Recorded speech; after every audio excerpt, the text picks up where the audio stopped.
Good morning students. Example third देखते हैं। अब एग्जाम्पल 2 किया था हमने पिछली वीडियो में। अब एग्जाम्पल थर्ड लेते हैं, क्या कह रहा है वो इसमें दिखाते हैं। एग्जाम्पल थर्ड, कोई द्रव्यमान m स्वतंत्रता पूर्वक a फुट गिरकर अपने से बड़े द्रव्यमान स्मॉल m को, जो स्थिर घिरनी पर से होकर जाने वाली एक अवितान्य डोरी द्वारा उससे संबद्ध उठाता है।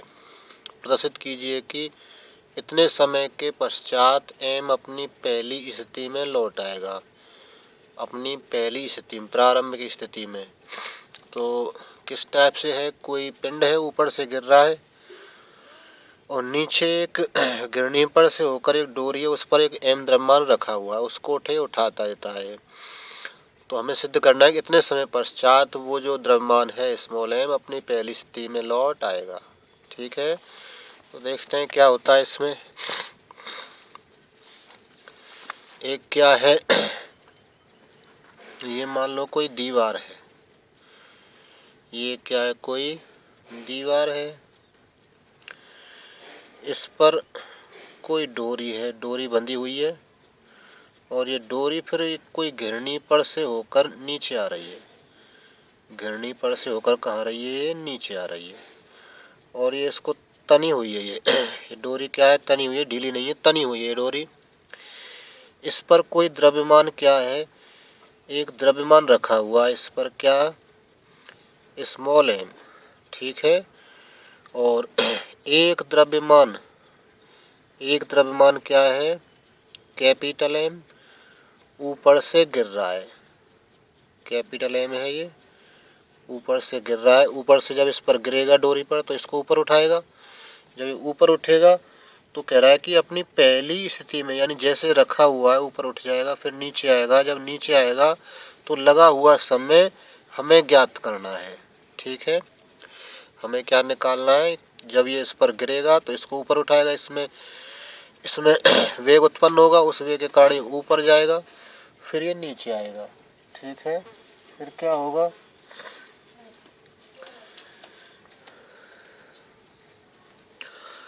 तो हम क्या करेंगे, और यहाँ से यहाँ तक ये कितना गिर रहा है, a फुट गिर रहा है, a फुट। ठीक है, जब भी कोई पिंड ऊपर से गिरेगा तो उसका प्रारंभिक वेग क्या होगा, u बराबर 0 होगा। प्रारंभिक वेग क्या होगा, 0। ठीक है, मान लो कि ये इस पर v वेग से गिर रहा है। तो एग्जाम्पल 3, माना m v वेग से डोरी पर गिरता है। मान लें कैपिटल M v वेग से क्या होता है, डोरी पर गिरता है। डोरी पर गिरता है तो फिर क्या होगा, डोरी पर गिरता है तो इसलिए गति समीकरण से क्या होगा, v स्क्वायर बराबर u स्क्वायर प्लस 2as होता है। तो v अंतिम वेग है, v स्क्वायर, u हमारा प्रारंभिक वेग है। जब ऊपर से गिरेगा तो वेग प्रारंभिक क्या होगा, 0। u बराबर 0 प्लस 2a त्वरण है, जो कि गुरुत्वाकर्षण नियतांक g काम करेगा। s दूरी है, दूरी कितनी है, a फुट दूरी है। तो ये आया, तो v की वैल्यू क्या आ जाएगी, यहाँ से √2ga। v स्क्वायर इसको हटा दिया, ये तो 0 हो गया, अंडर रूट इस पर लग जाएगा, √2ga आ जाएगा v की वैल्यू। अब क्या है, जब ये इस पर गिरता है तो हमारा एक सिस्टम बन जाएगा, कैसा, निकाय बन जाएगा। स्मॉल m ये द्रव्यमान प्लस इस द्रव्यमान का। तो जब इस पर गिरेगा तो वेग जो हमारे पास में v से गिर रहा है वो v ना होकर कुछ और चेंज हो जाएगा। तो पूरे सिस्टम का द्रव्यमान हम मान लें कि डोरी प्लस ये दोनों द्रव्यमान, इन पूरे सिस्टम का वेग क्या है, कैपिटल V है। माना पूरे निकाय का वेग कैपिटल V है। इसलिए निकाय में कौन कौन से आएंगे, ये द्रव्यमान और डोरी। डोरी का द्रव्यमान हम नगण्य मानेंगे, इस पर ये गिरेगा तो सिस्टम का द्रव्यमान क्या हो जाएगा, m प्लस एम, ये m प्लस ये वाला m। पूरे निकाय का वेग v है, इसलिए संवेग संरक्षण सिद्धांत से क्या होगा, जो प्रारंभिक संवेग बराबर किसके, निकाय का संवेग।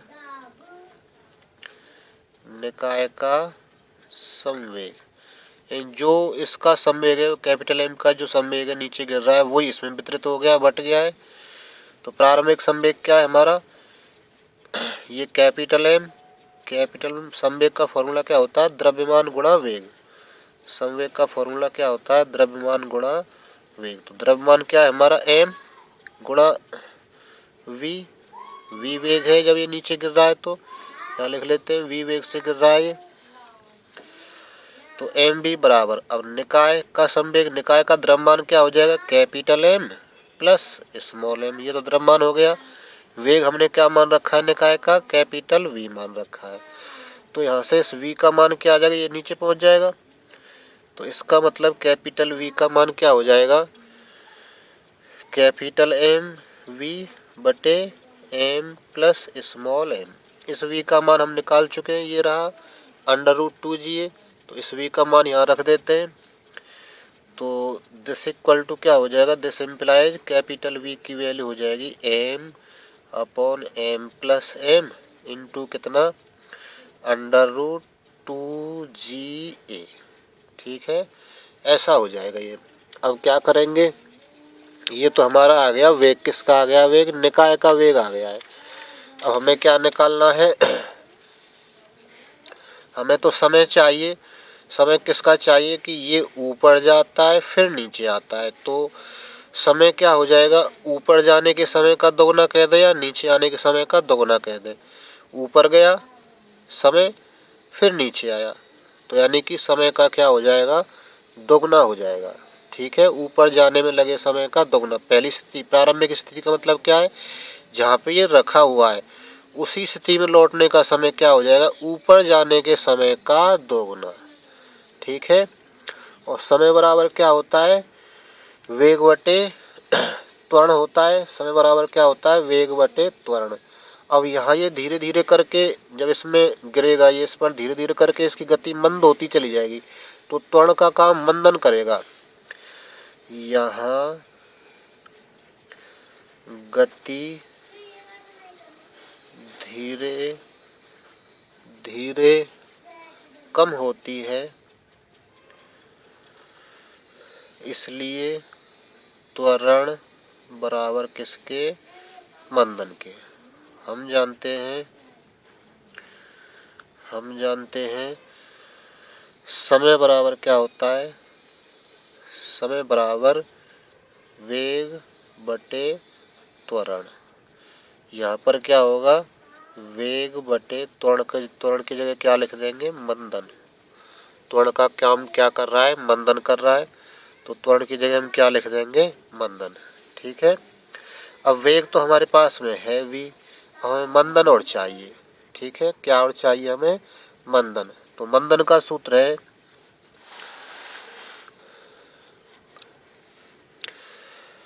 मंदन बराबर होता है द्रव्यमानों का अंतर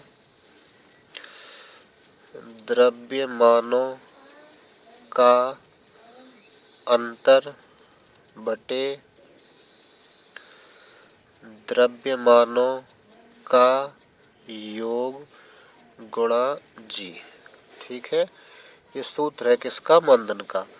तो द्रव्यमानों का अंतर क्या हो जाएगा, बड़े में से छोटा घटेगा, तो यानी कि हमारा जो स्मॉल m है वो बड़ा द्रव्यमान है और जो कैपिटल M है वो छोटा द्रव्यमान है, बटे small m plus capital M। ठीक है, ये हमारा क्या आ गया है, मंदन, और इसमें गुणा किसका, जी का, तो ये मंदन आ गया। तो हमारा समय क्या हो जाएगा, वेग बटे मंदन, यानी कि v बटे ये सब कुछ। और समय प्रारंभिक स्थिति में आने का चाहिए, यानी कि जब हमारे पास में ये पिंड ऊपर जाएगा, ये पिंड ऊपर जाएगा तो प्रारंभिक स्थिति यानी पहले जो इस पे डोरी पर रखा हुआ था उसको लौटने के लिए एक समय और चाहिए, ऊपर जाने का समय प्लस नीचे आने का समय, तो दोगुना हो जाएगा। वो ऊपर जाने के समय का क्या हो जाएगा, दोगुना, लगभग दोगुना हो जाएगा, बराबर तो नहीं आता है, वो लगभग दोगुना हो जाता है। अब समय बराबर 2 गुणा ऊपर जाने का समय, ऊपर जाने का समय 2 का गुणा इसलिए कर दिया, नीचे भी आता है, नीचे आएगा तो प्रारंभिक स्थिति, तो 2 गुणा वेग बटे मंदन, तो बराबर क्या, 2 गुणा वेग v बटे मंदन क्या है, small m minus capital M बटे small m plus capital M into g. तो ये तो ऊपर चला जाएगा, तो इसकी वैल्यू क्या हो जाएगी, 2v गुणा small m plus capital M बटे क्या, small m minus capital M और इंटू जी, ऐसा हो जाएगा ये।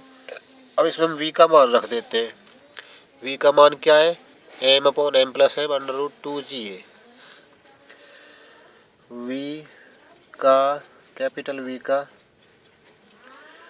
मान रखने पर, मान रखेंगे तो इसका क्या आ जाएगा, 2v का मान क्या है, m अंडर रूट 2g है, m अंडर रूट 2ga, और ये m प्लस m जैसे कि तैसे, इस v की वैल्यू में नीचे m प्लस m है, तो m प्लस स्मॉल m बटे नीचे क्या, ये है पहले से ही small m minus capital M into g, तो यहाँ ये तो कट जाएगा, तो क्या बचेगा, समय, इसलिए समय बराबर क्या हो गया, 2m अंडर रूट 2ga बटे कितना, small m minus capital M, और यही हमारा क्या है, आंसर।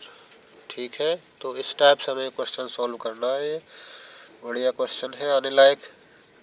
एग्जाम्पल 4 देखते हैं अब क्या कह रहा है एग्जाम्पल 4 में।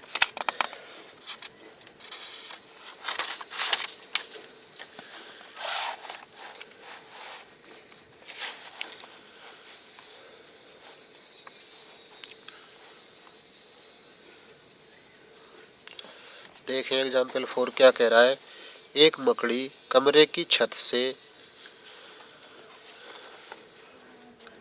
एक मकड़ी कमरे की छत से एक ऐसे धागे से लटकती है जिसका प्रत्यास्थ मापांक उसके भार के बराबर है। प्रत्यास्थ मापांक किसके बराबर है, भार के बराबर। ठीक है, सिद्ध कीजिए क्यू है उस कार्य का 3/4, उस कार्य का कितना, 3/4 भाग करके छत तक चढ़ जाएगी, जो उससे धागे के अप्रत्यास्थ होने पर करना पड़ता है। प्रत्यास्थ का मतलब क्या है, तना हुआ, अप्रत्यास्थ का मतलब क्या है, बिना तना हुआ। तो देखते हैं इसे क्या कह रहा है, वो चित्र बना लेते हैं पहले।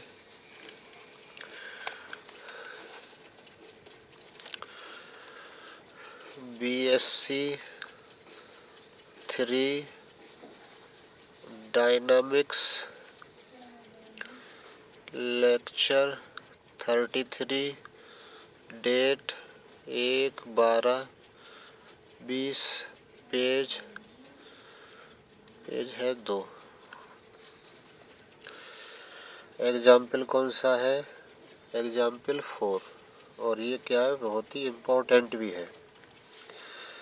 तो एक क्या है, छत है, एक छत है इस टाइप से, ये क्या है, छत, इस पर एक धागा लटका हुआ है, इस पर क्या लटका हुआ है, एक धागा लटका हुआ है। मान लें कि इस धागे की लंबाई दे तो नहीं रखी है, मान लें कि धागे की लंबाई क्या है, L है। जब इस पर मकड़ी लटक जाती है तो इस धागे की लंबाई में वृद्धि होगी। तब मान लें इसकी लंबाई क्या हो जाती है, एल डैश। तब इसकी लंबाई क्या हो जाती है, एल डैश। कब हो जाती है, जब मकड़ी धागे पर लटकती है। कोई भी यहाँ द्रव्यमान आएगा तो ये धागे में थोड़ी वृद्धि करेगा। मान लें वृद्धि इतनी हुई है तो मान लें कि इसकी लंबाई क्या हो जाती है, एल डैश। तो धागे की लंबाई में विस्तार कितना हो जाएगा, एल डैश में से कितना घटा देंगे, एल हो जाएगा। तो चित्रानुसार धागे की लंबाई में विस्तार क्या होगा, एल डैश माइनस एल। इस एल डैश में से एल को घटा देंगे तो ये आ जाएगा हमारा विस्तार। ठीक है। अब जब इसमें एल डैश है तो तनाव क्या होगा, हुक्स के नियम से तनाव क्या होगा, धागे में तनाव। जब इस पर मकड़ी लटक जाती है तो धागे में तनाव क्या होगा, कौन से नियम से, हुक्स के नियम से। हुक्स के नियम से क्या होता है, ये लैम्डा एक्स अपॉन एल होता है। तो लैम्डा तो क्या होता है, प्रत्यास्थता मापांक होता है। तो लैम्डा ही रहेगा। एक्स क्या है, धागे की लंबाई में विस्तार, एल डैश माइनस एल बटे प्रारंभिक लंबाई क्या है उसकी, एल। ठीक है। हुक्स के नियम से एक्स तो क्या होता है, जहां एक्स क्या है, धागे में विस्तार, यानी धागे में कितनी बढ़ोतरी हुई, तो एल डैश माइनस एल बढ़ोतरी हुई। प्रारंभिक लंबाई लैम्डा क्या है, यहाँ पर लैम्डा क्या है, प्रत्यास्थता मापांक,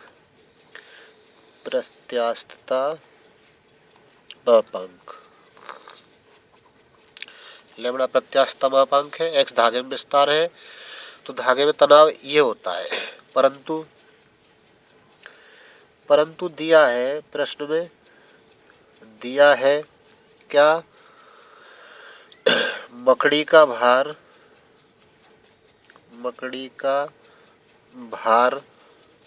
बराबर किसके, प्रत्यास्थता मापांक के, बराबर किसके, लैम्डा के। लकड़ी का भार कितना दे रखा है, प्रत्यास्थता मापांक के। तो मकड़ी का भार यानी कि धागे में तनाव, मकड़ी अपने भार के बराबर ही तनाव उत्पन्न करेगी।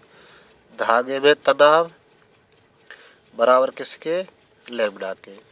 धागे में तनाव कितना है, लैम्डा एल डैश। धागे में तनाव ये रहा हमारे पास में, lambda L dash minus L बटे क्या, एल बराबर कितना, लैम्डा। लैम्डा से लैम्डा कट जाएगा तो यहाँ से क्या आएगा, एल डैश माइनस एल बराबर एल आ जाएगा। इसको उधर भेज दे तो यानी कि एल डैश बराबर किसके हो जाएगा, एल प्लस एल।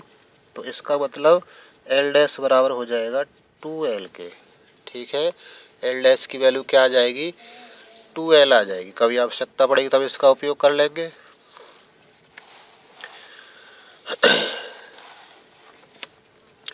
अब मकड़ी छत तक पहुंचने में कितना कार्य करेगी वो हमें देखना है। अब मकड़ी के द्वारा छत तक पहुंचने में किया कार्य, छत तक पहुंचने में किया कार्य क्या होगा, वैसे तो हमारा फॉर्मूला है mgh। तो mgh, h का काम हमारी क्या करेगी, एल डैश। एल डैश किसका काम करेगी, मकड़ी जब लटक गई तो एल डैश ऊंचाई चढ़नी पड़ेगी उसको। एल डैश क्या हो जाएगी, एच का काम करेगी। ये mg भार है ये। एल डैश का मान लिख देते हैं तो mg इंटू 2l। तो ये क्या हो गया, 2mgl हो गया।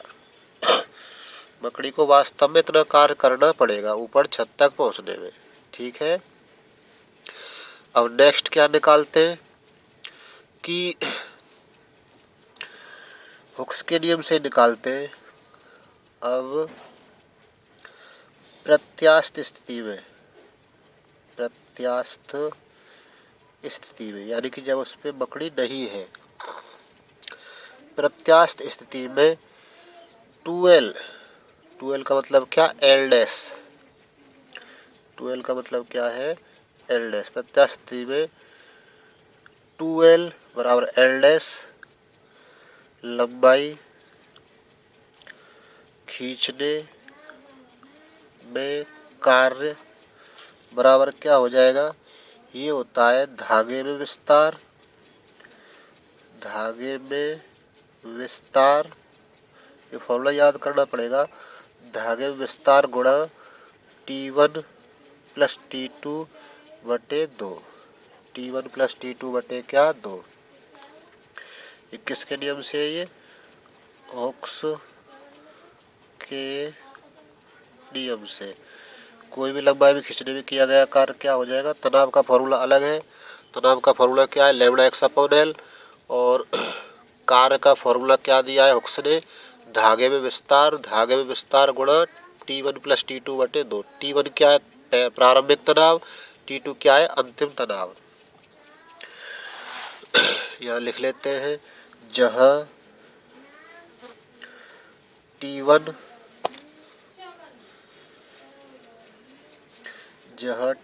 व T2 प्रारंभिक और क्या है, अंतिम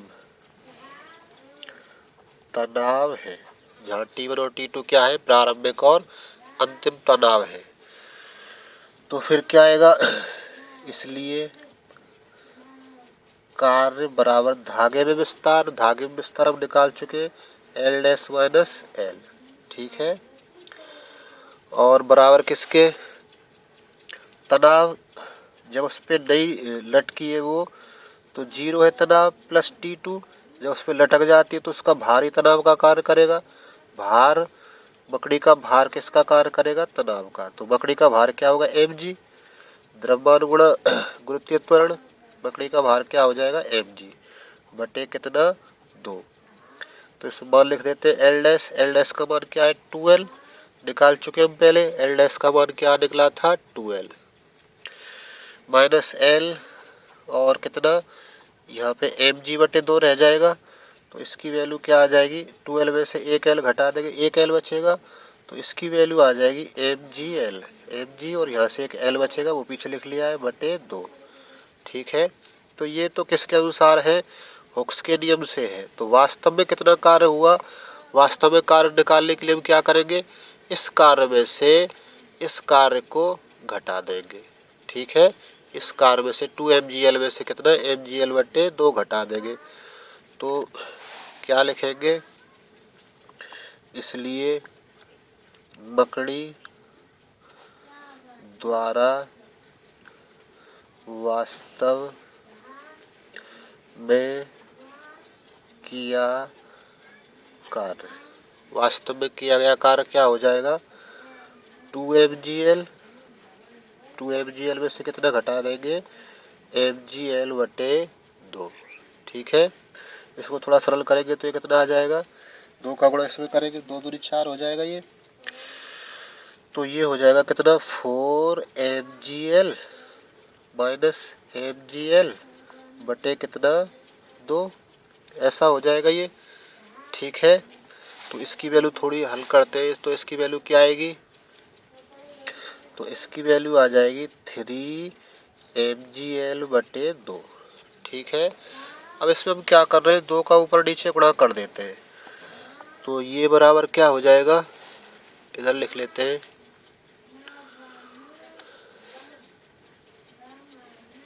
तो ये बराबर हो जाएगा 2mgl बटे 2 गुणा 2। हमने क्या किया, इस 3mgl बटे 2 में 2 का गुणा कर दिया ऊपर नीचे, तो 2mgl हो गए और नीचे 2, तो ये कितना हो जाएगा 3/4, और 2mgl क्या चीज़ है, ये 2mgl जैसे सिद्ध करवा रहे उसी के अनुसार कर रहे हैं हम। 2mgl क्या चीज़ है, 2mgl हमने निकाला था, ये क्या चीज़ थी, ये मकड़ी के छत तक पहुंचने में किया गया कार्य। ठीक है, और तो यहाँ लिख देते हैं 2mgl की जगह क्या, मकड़ी 2mgl की जगह लिख रहे हैं मकड़ी के द्वारा छत तक पहुंचने में किया कार्य। ठीक है, और वो ये सिद्ध करवा रहा था कि क्या सिद्ध करवा रहा था, सिद्ध कीजिए कि वह उस कार्य का 3/4, देखिए यहाँ पर, सिद्ध कीजिए कि वह उस कार्य का 3/4 भाग करके छत तक चढ़ जाएगी जो उसे धागे के अप्रत्याशित होने पर करना पड़ता है। तो ये जो हमारी स्थिति है, मकड़ी के द्वारा छत तक पहुंचने में किया गया कार्य, ये अप्रत्याशित स्थिति का कार्य है। तो 3/4, 2 का गुणा करके आया, ये 3/4 कैसे आया है, 2 का गुणा करके ऊपर नीचे, तो 3/4, जो भी 2mgl है उसको वही चीज़ लिख देंगे। 2mgl क्या चीज़ है, मकड़ी के छत तक पहुंचने में किया गया कार्य है। तो ये हमारा क्या हो जाएगा, अभिष्ट आंसर हो जाएगा। ठीक है, इसका हम फोटो ग्रुप में भेज देंगे। यहाँ तक का काम फेयर में कर लेना।